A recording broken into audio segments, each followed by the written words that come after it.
So the top 5 offenders in our war against chaos are, first of all, the toxins, our poor gut health, our hormone imbalances, the blood sugar roller coaster, and stress. Let me explain.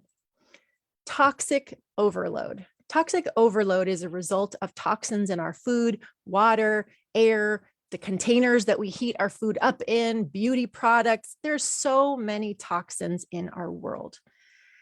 Our bodies are designed to cleanse toxins. Our liver specifically is uniquely designed to cleanse toxins, but have been so many toxins introduced into our environment over the years that sometimes our liver starts to get slow.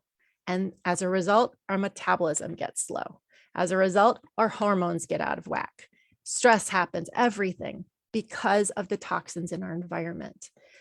But there is a lot that we can do about it.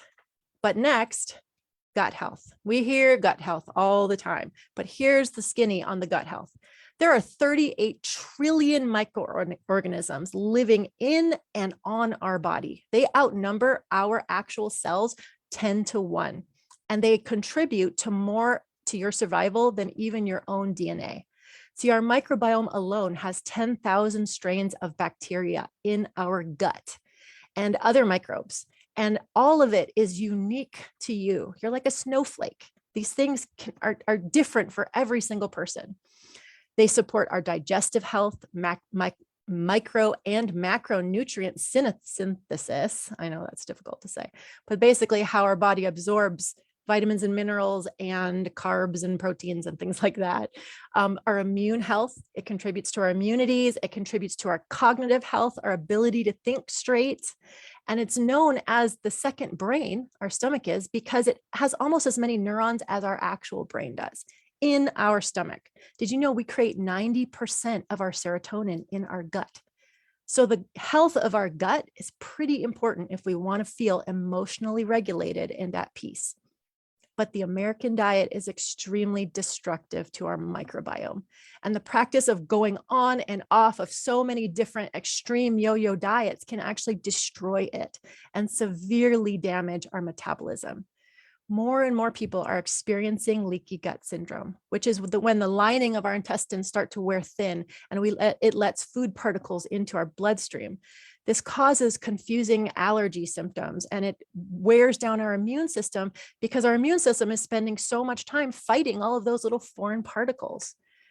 But then there's hormones. See, we're made up of far more hormones than just estrogen and progesterone, ladies. We have hunger and fullness hormones, thyroid hormones, adrenal gland hormones. They all need to stay in balance. But our hormone receptors can often get clogged up by phyto and pseudo nutrients. And they impact our ability to either create that hormone in our own body or absorb it. So for instance, soy products are a natural source of estrogen-shaped phytonutrients.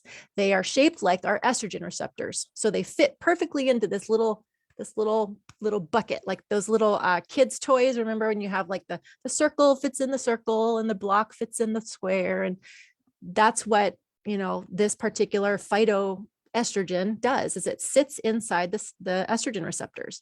Well, when soy clogs up those estrogen receptors, our body will stop producing estrogen because it thinks we have too much. And that's when our estrogen levels start to go down. And then our progesterone and testosterone levels begin to change and everything gets thrown off balance. This is very easy to happen, and it happens more than you think. Blood sugar. Now, blood sugar roller coaster is one of those sneaky offenders that most of us know about, but we ignore it because it seems so silly.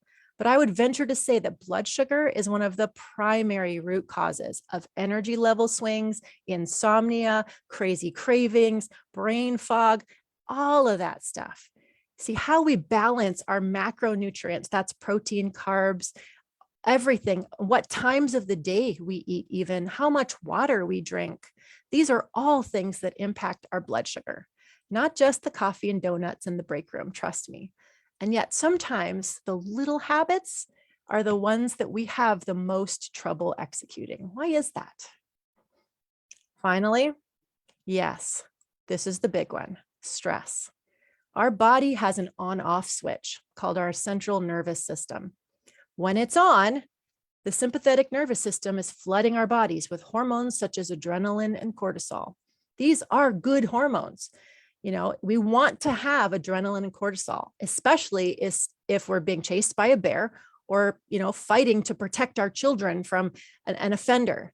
But it's not so good when we're fighting against our own insecurities and our other normal stressors like time and money and love.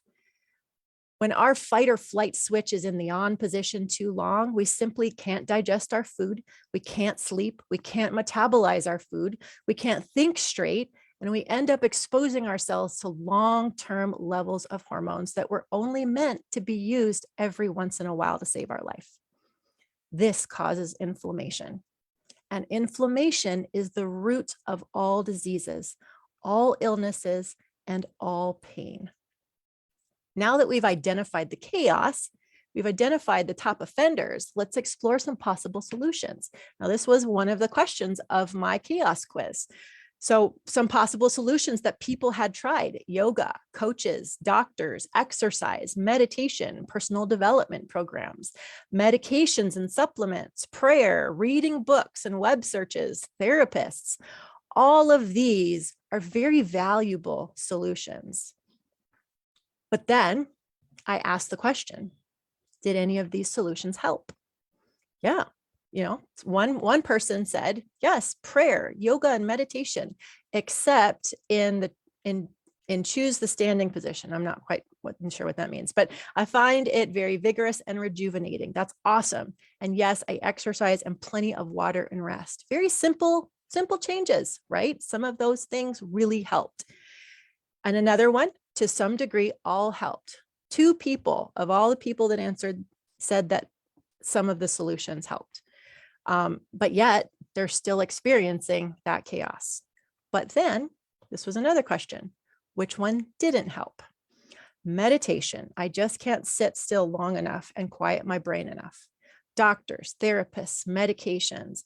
I think they all, in some way or another, health, it's just a matter of bringing it more into balance and staying ahead of my chaos, I think is what that means. Yeah, some of them, so some solutions just don't work. Not all solutions are created the same. So I would like to share with you a few strategies to help you decide what kind of a solution would get you the most benefit.